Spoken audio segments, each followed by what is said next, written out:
ரிஷபராசிக்கார அன்பர்களே, ரிஷபராசி அப்படின்னு சொல்லும் போது துர்க்கையினுடைய ஒரு அவதாரமான ராசி இந்த ரிஷபராசி அப்படின்னு சொல்லலாம். அமைதியின் சொரூபமாக மக்களுக்கு சேவை செய்யக்கூடிய ஒரு முக்கியமான ராசி இந்த ரிஷபராசி. மக்களுக்கு சேவையா அப்படின்னு பார்த்தீங்கன்னா, நீங்கள் ஒரு குடும்பத்துக்காகவாவது கண்டிப்பாக வாழ்ந்துருப்பீங்க சார். நீங்கள் உங்களோட வாழ்க்கையே ஒரு குடும்பத்துக்காக கூட இருக்கலாம். ஒரு தாய் தந்தைக்காக நீங்கள் வாழ்ந்துட்டு இருப்பீங்க, குழந்தைகளுக்காக நீங்கள் வாழ்ந்துருப்பீங்க, மனைவிக்காக நீங்கள் வாழ்ந்துருப்பீங்க, கணவருக்காக நீங்கள் வாழ்ந்துருப்பீங்க. இதுதான் உங்களோட லைஃப் அப்படிங்கிற மாதிரி குடும்பத்துக்காகவே பார்த்துட்டு இருக்கிற ஒரு முக்கியமான ராசி. என்னதான் உங்களுக்கு தோழர்கள் வட்டாரம் அதிகமாக இருந்தாலும் கலைத்துறை சார்பில் உங்களுக்கு நிறைய ஒரு ஈர்ப்பு இருக்கக்கூடிய ஒரு ராசி. அதே மாதிரி உங்களுக்கு பாடல் சம்மந்தப்பட்ட விஷயங்கள ரொம்ப ஒரு ஆர்வம் இருக்கக்கூடிய ஒரு ராசி. அதே மாதிரி உங்களுடைய கலைத்துறையோ இல்லை ஏதோ ஒரு விஷயத்துக்கு நீங்கள் உங்களால் போக முடியல அப்படின்னா அந்த ஆர்வமாவது உங்களுக்கு இருக்கும், அது செய்யணும் அப்படிங்கிற ஆசையாவது உங்களுக்கு இருக்கும். ஸோ அந்த மாதிரி ஒரு விஷயத்து தான் இந்த ரிஷபராசி எப்பயுமே இருக்கும். இந்த ரிஷபராசியை பொறுத்த வரைக்கும் பலருக்கு நன்மை செய்து ஓய்ந்து போன ராசி, சில துரோகங்களை சந்தித்த ராசி, பல கஷ்டங்களை அனுபவித்த ராசி, இன்றும் உயிருடன் வாழ்வதே பெரிய விஷயமாக கருதி கொண்டு இருக்கக்கூடிய ஒரு மிகப்பெரிய ராசியில் இந்த ரிஷபராசி ஒரு முக்கியமான ராசி. கடவுளின் மீது அதீத அன்பு இருக்குது, கடவுள் மேலே அதிகமாக பக்தி இருக்குது, இதை செய்யணும் அதை செய்யணும் எல்லாமே செய்கிறாங்க. ஆனால் என்ன அவுட்புட் கிடைக்கலையே சார், நன்மைகள் என்ன எது கிடைச்ச மாதிரி தெரியல அப்படிங்கிறவங்கலாம் வரக்கூடிய நாட்கள் மிக புனிதமான நாட்களாக நன்மையான நாட்களாக வரப்போகுதுங்க. எல்லாத்துக்கும் ஒரு கேப் கிடைக்கும், ஒரு நன்மை செய்யறதுக்கான கேப் கிடைக்கும். அந்த கேப்புக்குள்ளே நீங்கள் ஒரு சில நன்மைகள்லாம் செஞ்சிட்டீங்க அப்படின்னா அதை அப்படியே வச்சு நம்ம மெயின்டைன் பண்ணிட்டு அடுத்து இருக்கக்கூடிய லைஃப்பில் சந்தோஷமாக வந்துடலாம். அந்த மாதிரி உங்களுக்கு ஒரு நல்ல ஒரு ஆப்பர்ச்சுனிட்டி கிடைக்கிறதுக்கான நேரமும் வரக்கூடிய காலங்களும் அமைய போகுது. ஸோ அதுக்கு நீங்கள் என்ன பண்ணணும் அப்படிங்கிறத அந்த வீடியோவில் சொல்ல போகிறோம். சில விஷயங்களை நீங்கள் பயந்துட்டே ஸ்கிப் பண்ணக்கூடிய நேரங்களும் இருக்குது. அதனால் இந்த விஷயத்தை ஸ்கிப் பண்ணாமல், இந்த வீடியோ ஸ்கிப் பண்ணாமல் ஃபஸ்ட்டு பாருங்கள், எந்தெந்த விஷயத்தில் உங்களுக்கு நன்மை கிடைக்குது அப்படிங்கிறத நம்ம தெளிவாக சொல்ல போகிறோம். நிறைய விஷயங்களுக்கு சில பரிகார முறைகள் நான் சொல்கிறேன், அதை கண்டிப்பாக வீட்டில் பண்ணி பாருங்கள். எளிய முறையில் நீங்கள் அதெல்லாம் தெரிஞ்சுக்கலாம்.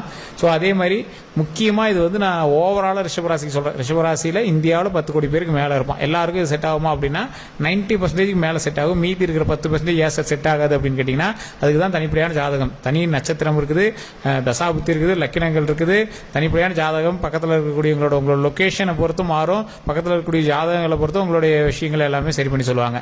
ஸோ இது எல்லாம் தெரிஞ்சுக்கணும் அப்படின்னா நீங்கள் தனிப்படையான ஜோதிடம் பார்க்கணும். அதுக்கான கான்டாக்ட் நம்பர் டீட்டெயில் நான் கீழே கொடுத்துருக்கேன், ஃபோன் நம்பர் கொடுத்துருக்கேன். ஜஸ்ட் ஃபோன் பண்ணீங்க அப்படின்னாவே போதும். ஃபோன் பண்ணி உங்களுடைய ப்ராப்ளம் சொல்லி நீங்கள் என்ன அப்படின்னு கேட்டு தெரிஞ்சுக்கலாம். பிரபல ஜோதிடருடைய நம்பர் தான் கொடுத்துருக்கேன். நிறைய அரசியல் பிரமுகர்களுக்கும் இன்றைக்கு திரைப்படங்களில் நீங்கள் பார்த்து மகிழக்கூடிய மிகப்பெரிய ஸ்டார்ஸோட நிறைய பேரோட சீக்கிரம் ஜோதிடராக இவர் இருக்காரு அப்படிங்கிறதுல ஒரு மிகப்பெரிய பெருமை அப்படின்னே சொல்லலாம். அவருடைய நம்பர் கீழே கொடுத்துருக்கேன். ஜஸ்ட் கால் பண்ணி ஃபோன் மூலமாக உங்களுடைய ப்ராப்ளத்தை சொல்லி நீங்கள் சால்வ் பண்ணிக்கலாம். அதே மாதிரி இந்த ரிஷபராசியை பொறுத்த வரைக்கும் இப்போ ரிஷபராசியை பற்றி கன்ஃபார்மாக தெரிஞ்சுக்கலாம். ரிஷபராசிக்கு இந்த முன்னாடி விஷயங்கள் என்ன நடந்துச்சு அப்படின்னு தெரிஞ்சால் தானே வரக்கூடிய விஷயங்கள் எப்படி இருக்குது அப்படின்னு தெரியும். ஸோ ஃபர்ஸ்ட் இந்த ரிஷபராசியோட பண்பு நலன்கள். முக்கியமாக இந்த ரிஷபராசி அப்படிங்கிறது ஈர்க்கக்கூடிய ராசி. உங்களை யாராவது பார்க்குறாங்க அப்படின்னா ஏதோ ஒரு விதத்தில் நீங்கள் ஈர்த்துருவீங்க. அழகுலையோ, முடியிலையோ, கலர்லையோ, ஸ்டைல்லையோ, பேசுகிற தன்மையிலையோ, பழகிற விதத்துலையோ ஏதோ ஒரு விஷயத்தில் உங்கள் மேலே ஒருத்தருக்கு ஒரு ஆர்வம் ஏற்பட்டுரும். அந்த மாதிரி ஒரு வினோதமான ராசி நீங்கள். அது மட்டும் இல்லாமல் இந்த ரிஷபராசியை பொறுத்த வரைக்கும் நிறைய பேருக்கு நன்மை செய்தே ஓய்ந்து போன ராசி. உங்களுடைய குடும்பத்தில் இருக்கிறவங்களாம் நீங்கள் ரொம்ப நிறைய நன்மை செஞ்சுருப்பீங்க. இது செஞ்சு கொடுக்குறோம் அப்படின்னு நீங்கள் ஃபேமிலிக்காகவே நிறைய வாழ்ந்த ஒரு காலகட்டம், நீங்கள் மக்களுக்காகவே வாழ்ந்துட்டு இருக்கிற ஒரு காலகட்டம், மக்களுக்கு இதுதான் செய்யணும், இப்படி செஞ்சே ஆகணும் அப்படின்னு செஞ்சுட்டு இருக்கிற ஒரு காலகட்டம். உங்களுக்கு அவங்க துரோகமே பண்ணியிருந்தாங்க அப்படின்னா கூப்பிட்டு சோறு போடுவீங்க. அந்த மாதிரி ராசி இந்த ரிஷபராசி. நிறைய நண்பர்கள் வட்டாரம் அதிகம், வெளியே தெரியாத நண்பர்கள் அதிகம். ஆணாக இருந்தால் பெண்ணின் சகவாசம் அதிகம், பெண்ணாக இருந்தால் ஆணின் சகவாசம் அதிகம். தவறான முறையெல்லாம் இல்லை, நட்பு ரீதியாகவே. ஸோ இந்த ரிஷபராசியை பொறுத்த வரைக்கும் சீக்கிரத்தை அதிகமாக மெயின்டைன் பண்ணக்கூடிய ராசி. நிறைய பேருக்கு மன உளைச்சல்களை ஏற்படுத்திய பல கஷ்டங்களுக்கு அருமருந்து இந்த ரிஷபராசி. அப்படின்னா என்ன சார் புரியலையே சார், நிறைய பேர் எல்லாம் சண்டை போட்டு பண்ணிட்டு போயிருப்பாங்க, அவங்களுக்கு நீங்கள் போய் அமைதியாரு சரியாக போய்டும் அப்படிலாம் சொல்லக்கூடிய ஒரு ராசி இந்த ரிஷபராசி. கல்வி ரீதியான விஷயங்களில் உங்களுக்கு மேலோங்கி இருக்குதா அப்படின்னு பார்த்தா சமமான நிலையில் இருக்கும். தொழில் ரீதியான விஷயங்களில் மேலோங்கி இருக்குதா அப்படின்னு பார்த்தீங்கன்னா இப்போதைக்கு கொஞ்சம் லேக் அப்படின்னு தான் சொல்லணும். ஒரு சிலருக்கு 100 பேர்த்துக்கு லேகு, மீதி இருக்கிற 20 பேர்த்துக்கு ஓரளவுக்கு பரவாயில்ல சார் பழசை கம்பேர் பண்ணும்போது அப்படின்னு இருப்பீங்க. சார் உங்கள் எல்லாருக்குமே இனி வரக்கூடிய காலகட்டங்கள் ஓரளவுக்கு பொக்கிஷமான காலகட்டம். உங்களுக்கு உடல் ரீதியாக எந்த ஒரு உபாதைகள் ஏற்பட்டாலும் ஜாதகத்தை பார்த்து நம்பிட்டு உட்காந்துக்கூடாது, உடனே டாக்டர் பார்த்துடணும். அதே மாதிரி கல்வி ரீதியான விஷயங்களுக்கு நீங்கள் கல்வி சம்மந்தப்பட்டமான எந்த ஒரு விஷயமா இருந்தாலும், குழந்தைகள் சம்மந்தப்பட்டமான விஷயமா இருந்தாலும் ஜோதிடத்தை நம்பிட்டு உட்காந்துருக்கூடாது, அதுக்கு தகுந்த மாதிரி ஸ்டெப் எடுத்துடணும். ஸோ இது 2 தான் டிஸ்க்ளைமர், இது முன்னாடியே சொல்லிடும். மற்றபடி இந்த ரிஷபராசிக்கு தொழில் தொடங்கணும் அப்படின்னு ஆசைப்படுறவங்க, பார்ட்னர்ஷிப் அப்படிங்கிறது இந்த ரிஷபராசிக்கு ஓரளவுக்கு ஆப்டாக பொருந்தாது. குறிப்பிட்ட காலகட்டங்கள் தாண்டி மறுபடியும் மாறிட்டே இருக்கும். உங்களுக்கு நிலையான நண்பர்கள் அப்படின்னு யாரும் இருக்க மாட்டாங்க. குறிப்பிட்ட காலகட்டங்களுக்கு அது மாறிட்டே இருப்பாங்க. நிலையான ஃப்ரெண்ட்ஷிப், நிலையான ரிலேஷன்ஷிப் அப்படின்னு உங்களுக்கு எதுவுமே பெருசாக சொல்ல முடியாது. அதுக்கு தகுந்தாற் போல மாறிட்டே இருக்கும். ஸோ இந்த ரிஷபராசி ரிஷபராசி அன்பர்களுக்கு பொறுத்த வரைக்கும் 100% ஷூரிட்டியாக இதுதான் அப்படின்னு ஃபிக்ஸ்டாக எதுவுமே கிடையாதுங்க. ஸோ இந்த ரிஷபராசியை பொறுத்த வரைக்கும் தாய் தந்தையருக்கு நன்மை செய்யக்கூடிய ராசி, தந்தை வழியில் தந்தையோடு அதிக நட்பு கொண்ட ராசி, தாயினோடு அதிக பகைமை கொண்ட ராசி அப்படின்னு சொல்லலாம். அதே மாதிரி அவங்களுக்கு என்னதான் இருந்தாலும் அவங்களுக்கு ஏதாவது ஒரு ஆபத்துனா முதன்மையாக போய் நிற்கக்கூடிய ஒரு ராசி, அவங்களுக்காகவே எல்லாமே பார்க்கக்கூடிய ஒரு ராசி, அவங்களோட நன்மைக்காகவே லைஃப்பை வந்து சஸ்டெயின் பண்ணக்கூடிய ராசி. இப்படி இருக்கிற உங்களுக்கு அதிகமாக பிரச்சனை எதால அப்படின்னு பார்த்தீங்கன்னா ஃபேமிலியால் தான். சார் என்ன சார் இவங்களுக்காகவே எல்லாம் பண்ணுறோம், ஆனால் எப்படி சார் அப்படி சொல்கிறீங்க அப்படின்னு கேட்டால் நீங்களே நல்லா மனசாட்சியத்தோடு சொல்லுங்களேன். இது உண்மை எப்படின்னா மறக்காம கமெண்ட் செக்ஷனில் பற்றி விடுங்க. நீங்கள் அதிகமாக மனம் வருந்தது உங்களோட ஃபேமிலினால தான். உங்களோட ஃபேமிலியில் இருக்கிற யாரோ ஒரு வார்த்தையினாலையும் இங்கே சொன்ன வாக்குனாலையும் அவங்களுக்காகவே நீங்கள் பண்ணதுனாலையும் நீங்கள் பண்ணி அவங்க வந்து எடுத்துக்காதனாலையும் ஒரு சின்ன துரோகங்கள்னாலையும் சில மனக்கசப்புகள்னாலையும் நீங்கள் வந்து அதிகமாக வருந்தியது ஃபேமிலிக்காக. ஸோ இந்த மாதிரி இருக்கக்கூடிய காலகட்டங்களில் இந்த ரிஷபராசி அன்பர்கள் குடும்பத்துக்காக உழைச்சது மட்டும் இல்லாமல் உடல் ரீதியான உபாதைகளில் அதிக மருத்துவ செலவுகள் செஞ்சது மட்டும் இல்லாமல் உங்களுடைய மூதாதையர்களுக்கு நீங்கள் சில விஷயங்கள் செய்யாமல் விட்டதுனால அதோட கனவுகள்லையோ இல்லை உங்களுடைய தொழில் தொடங்குறதுலையோ இல்லை திருமண வாழ்க்கையிலையோ குழந்தைகள் வாழ்க்கையிலையோ சின்ன சின்ன தரங்கள் ஏற்பட்டதுக்கான முக்கியமான காரணம் உங்களுடைய ஃபேமிலி தான். நீங்கள் உங்களோட முன்னோர்களோட நீங்கள் எந்த இடத்துல ஜாதகம் பார்த்துருப்பீங்க, அதிகமாக இந்த முன்னோர்களுடைய விஷயங்கள் ஃபேமிலியோட கட்டுப்பாட்டுகள் இதெல்லாம் நிறையா இதாக இருக்கிறது உங்களோட ரிஷபராசிக்கு மட்டுமா தான் இருக்கும். இந்த ரிஷபராசியில் இருக்கக்கூடியவர்களுக்கு நிறைய நன்மைகளும் இருக்குது, நிறைய தீமைகளும் இருக்குது வரக்கூடிய காலங்களில். ஸோ அந்த என்ன நன்மைகள் அப்படின்னு பார்த்தீங்கன்னா, தொழில் ரீதியாக தொடங்க போகிறீங்க அப்படின்னா இத்தனை நாள் இருந்த கடன் பிரச்சனைகள் தீர்வதற்கு ஒரு ஸ்டெப் எடுக்கிறதுக்கான ஒரு நன்மை வந்து உங்களுக்கு காத்துட்ருக்கு. ஸோ அந்த நன்மை மிகப்பெரிய ஒரு மாற்றத்தை கொடுத்து நல்ல ஒரு நன்மையாக கொடுத்து நல்ல ஒரு வாழ்க்கையை தொடங்குவதற்கு நல்ல ஒரு வழிகாட்டியாகவும் உங்களோட வந்து நிற்கிறது கடவுள் உறுதுணையாக நிற்கும். ஸோ இது வந்து ஒரு பக்கம். சரி என்ன சார் தீமை அப்படின்னு கேட்டிங்கன்னா, சண்டை சச்சரவுகளை நீங்கள் கொஞ்சம் தவிர்த்துக்கணும். ஃபேமிலியோடையோ இல்லை வெளி வட்டாரங்கள்லையோ நீங்கள் யாருக்காவது பஞ்சாயத்துக்கு போகிறீங்க, தேவையில்லாத வாக்குவாதங்கள் ஏற்படுது அப்படின்னா அதெல்லாம் நீங்கள் வந்து தவிர்த்துக்கணும். ஸோ இதுதான் வந்து மற்ற விஷயங்களில் நீங்கள் பார்த்துருக்க வேண்டிய ஒரு விஷயம் அப்படின்னே சொல்லலாம். சரி சார் இது எல்லாமே கரெக்டாக இருக்கிறாங்க. இப்போ ரிஷபராசிக்கு அடுத்து வரக்கூடிய காலகட்டங்களில் எந்த விஷயம் செய்யலாம், எது செய்யக்கூடாது? சார் தொழில் ரீதியான விஷயங்கள் செய்யலாம். அதே மாதிரி அதிக முதலீடு போட்டு செய்கிறது ரொம்ப தப்பு, பார்ட்னர்ஷிப் போட்டு செய்கிறது ரொம்ப தப்பு.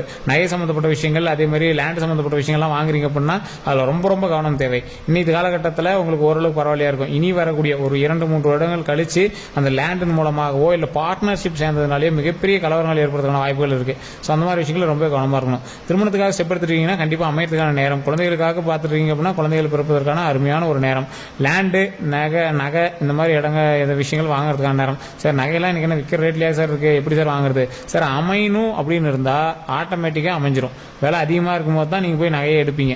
ஸோ அந்த மாதிரி தான் இந்த ரிஷபராசியோட மிகப்பெரிய ஒரு சாராம்சமே இருக்குது. உண்மை எப்படின்னா கமெண்ட் செக்ஷனில் பதிலுங்க. எந்த விஷயம் வந்து ஹைக்கில் இருக்குதோ அப்போ தான் அவங்கள போய் வாங்க வைக்கும். இது வந்து இந்த ராசியினுடைய ஒரு மிகப்பெரிய இது மட்டும் இல்லை, ஒரு 2-3 ராசிக்கு இது வந்து ஒரு மேட்ச் ஆகும். கண்டிப்பாக இது வந்து பக்காவாக செட் ஆகும். ஏன்னா அந்த நகை பீக்கில் இருக்கும்போது தான் அவங்கள போய் வாங்க வைக்கும். அப்பயுமே ஓரளவுக்கு வாங்கிடுவீங்க. அதே மாதிரி பேங்க்கில் நீங்கள் போய் பேங்க்கில் நகை வைக்கிறதோ இல்லை லோன் வாங்குறதோ உங்களுக்கு கொஞ்சம் இஎம்ஐ ஓட்டிட்டு இருக்கிறதோ அது வந்து மனசுக்கு கொஞ்சம் அதிருப்தியை தந்துட்டு இருக்கும் உங்களுக்கு. அது எல்லாமே சரியாகக்கூடிய ஒரு காலகட்டம் தான் இனி உங்களுக்கு. ஸோ வாழ்க்கையில் மிகப்பெரிய வெற்றியை நோக்கி போகும்போது சின்ன சின்ன கல் முள்ளுலாம் குத்தத்தான் செய்யும். அதெல்லாம் பயந்துட்டு இது பண்ணக்கூடாது, பேக் அடிக்கவே கூடாது. அது நீங்கள் என்ன பண்ணீங்கன்னா பேக் அடிச்சிட்டீங்க இல்லைன்னா அதுக்கு தகுந்த மாதிரி பயந்துட்டு ஃபீல் பண்ணிட்டு உட்காந்துருப்பீங்க. அதை கொஞ்சம் சரி பண்ணிக்கோங்க. இது மாதிரி எதுக்கும் பேக் அடிக்காதீங்க, பயந்துட்டு உட்காந்துருக்காதீங்க. லைஃப் சூப்பரான வாழ்க்கை அமைஞ்சிருக்கு. அந்த சூப்பரான வாழ்க்கைக்கு நீங்கள் என்ன பண்ணணும், தொழில் ரீதியாக நீங்கள் என்ன பண்ணணும், வாழ்க்கையில் நீங்கள் முன்னேறுவதற்கு என்னெல்லாம் செய்யணும் அப்படிங்கிறத ஃபஸ்ட்டு மைண்டில் வச்சுக்கிட்டு வாழ்க்கையில் முன்னேறுவதற்கு அதிகமான கடன் பிரச்சனைகளை தீர்த்துக்கோங்க. உடல் ரீதியான பிரச்சனைகள் எதுவாக இருந்தாலும் டாக்டரை பார்த்து அதை சரி பண்ணிக்கோங்க. கல்வி ரீதியான விஷயங்களுக்கு மிக மிக கவனம் செலுத்தி கொஞ்சம் கல்வி ரீதியான விஷயங்கள்லாம் பார்த்து பக்குவமாக இருங்க. இடமாற்றம் ஏற்படுறதுக்கான வாய்ப்புகள் உங்களுக்கு அதிகமாக இருக்குதுங்க. ஏதாவது தொழில் பண்ணிட்டு ஒரு கம்பெனியில் வேலை பார்த்துருக்கீங்க, இல்லை ஏதாவது ஒரு இடத்துல இருக்கீங்க அப்படின்னா இடமாற்றம் ஏற்படுறதுக்கான அதிக வாய்ப்புகள் இருக்குது. புதுசாக வேலை கிடைக்கிறதுக்கான இடமும் இருக்குது, இல்லை டிரான்ஸ்ஃபரோ ஏதாவது ஒன்று கிடைக்கிறதுக்கான வாய்ப்புகள் அதிகமாக இருக்குது. ஸோ அதெல்லாம் நீங்கள் வந்து நெகட்டிவ் எடுத்துக்க வேண்டாம். ஒரு வளர்ச்சியை நோக்கி செல்லக்கூடிய ஒரு பாதையாக நீங்கள் நினச்சிட்டு அது தகுந்தாற் போல் நீங்கள் வந்து மூவ் பண்ணிட்டு போயிட்டே இருக்கலாம். ஒன்றும் ப்ராப்ளம் கிடையாது. கல்வி சம்மந்தப்பட்ட விஷயங்களை ரொம்ப கவனமாக இருங்க. உடல் சம்மந்தப்பட்ட விஷயங்களை கவனமாக இருங்க. வாகனம் சம்மந்தப்பட்ட விஷயங்களை கொஞ்சம் கவனமாக இருங்க. வாகனம் லாங் டிரைவ் போகிறீங்க, இல்லை வெளியூருக்கு போகிறீங்க, அந்த மாதிரி விஷயங்கள்லாம் ரொம்ப ஜாக்கிரதையாக இருங்க. தெளிவான ஒரு முடிவு எடுத்து எந்த ஒரு விஷயத்தையும் செயல்படுங்க. கோவில் விஷயங்கள்லாம் போகிறீங்க அப்படின்னா கோவிலுக்கு கண்டிப்பாக போயிட்டு வாங்க. உங்களுடைய குலதெய்வ வழிபாடு கண்டிப்பாக தேவை. ரிஷபராசி பொறுத்த வரைக்கும் துர்க்கையம்மன் வழிபாடு ரொம்ப ரொம்ப முக்கியம். ஓம் துர்க்கையம்மனை போற்றி, ஓம் துர்க்கையம்மனை போற்றி, ஓம் துர்க்கையம்மனை போற்றி அப்படின்னு மறக்காம 3 டைம் கமெண்ட் செக்ஷனில் பதிவிட்டு ஃப்ரீ டைமில் வீட்டில் இருக்கும்போது துர்க்கையம்மனுக்கு வழிபாடு பண்ணுங்கள். கோயிலுக்கு போனீங்க அப்படின்னா துர்க்கையம்மன்கிட்ட ரைட் சைடில் நின்று வணங்குங்க. துர்க்கையம்மன்கிட்ட நெய் விளக்கேற்றி வணங்குனீங்க அப்படின்னா ரொம்ப ரொம்ப நல்லது. மிகப்பெரிய நன்மை தரக்கூடியவர் துர்க்கையம்மன். எந்த ஒரு ஆபத்துலேருந்தும் விலகக்கூடியவர். விலக்கி எந்த ஒரு ஆபத்து இருந்தாலும் இருந்தாலும் அந்த ஆபத்தை விளக்கக்கூடியவர் துர்க்கை அம்மன். ஸோ அந்த கடவுள்கிட்ட வணங்குனீங்க அப்படின்னா மிகப்பெரிய நன்மை கிடைக்கும். கோவிலை சுற்றி வரும்போது ஒரு சின்ன சிலை தானே சார் இருக்குது, அது என்ன சார் அவ்வளோ பவரான்னு கேட்டிங்கன்னா இருக்கிறதுலே பவர் அதுதாங்க. ராஜாக்களுடைய மிகப்பெரிய ஒரு சூழ்ச்சியில் அது ஒன்றுன்னே சொல்லலாம். ராஜாக்கள் வந்து கோயிலை சுற்றி வணங்கிட்டு வருவாங்க. வணங்கிட்டு வரும்போது மிக மிக மிக பெரிய சிலைகள், மிக மிக பெரிய சக்தி வாய்ந்த தெய்வங்கள் எல்லாத்தையுமே சின்ன வடிவில் செஞ்சு கோயிலை சுற்றி வச்சிருப்பாங்க. அதை வணங்கிட்டு தான் உள்ளே போய் வணங்குவாங்க. அதில் தான் அவ்வளோ பவர் இருக்குது அப்படிங்கிறது நிறைய பேருக்கு இன்னும் தெரியறது இல்லைங்க. பாருங்கள், துர்க்கை அம்மன் எவ்வளோ பெரிய அம்மன், ஆனால் கோயிலை சுற்றி வரும்போது தான் வணங்க முடியும். பிரம்மா எவ்வளோ பெரிய பிரம்மா, கோயிலை சுற்றி வரும்போது தான் வணங்க முடியும். அதே மாதிரி தட்சிணாமூர்த்தி எவ்வளோ பெரிய தட்சிணாமூர்த்தி, கோயிலை சுற்றி வரும்போது தான் வணங்க முடியும். இந்த மாதிரி முக்கியமான சில சிலைகள் எல்லாமே கோயிலை சுற்றி வரும்போது தான் வணங்குற மாதிரி தான் வச்சிருப்பாங்க. ஸோ அதை வணங்கிட்டு தான் மூலவர்கிட்ட போனோம்னா அவ்வளோ நன்மை, அதுக்காகவே தான் அதை வச்சிருப்பாங்க. ஸோ அந்த அம்மனை வணங்கினீங்க அப்படின்னா உங்களுக்கு மிகப்பெரிய நன்மை கிடைக்கிறதுக்கு வாய்ப்புகள் அதிகமாக இருக்குது. இந்த வீடியோவில் ஏதாவது கருத்துக்கள் சொல்லியிருந்தேன் அப்படின்னா, இந்த விஷயங்கள் உங்களுக்கு ஓகே அப்படின்னா உண்மை அப்படின்னு டைப் பண்ணுங்க. வேறு ஏதாவது கருத்துக்கள் இருந்தால் மறக்காம கமெண்ட்ஸ் பதிவிடுங்க. இந்த வீடியோ பிடிச்சா லைக் பண்ணிக்கோங்க. உங்களோட நண்பர்களுக்கு, ரிஷபராசியில் இருக்கிற நண்பர்களுக்கு கண்டிப்பாக பகிருங்க. அதே மாதிரி இந்த வீடியோ ஃபேஸ்புக்கில் பார்க்கணும் ஃபாலோ பண்ணிக்கோங்க. யூடியூப்ல பார்க்குறீங்க அப்படின்னா சப்ஸ்கிரைப் பண்ணிட்டு பக்கத்தில் பெல் பட்டன் பிரஸ் பண்ணி அதில் ஆல் கிளிக் பண்ணிக்கோங்க. எல்லாருக்கும் நன்றி நண்பர்களே.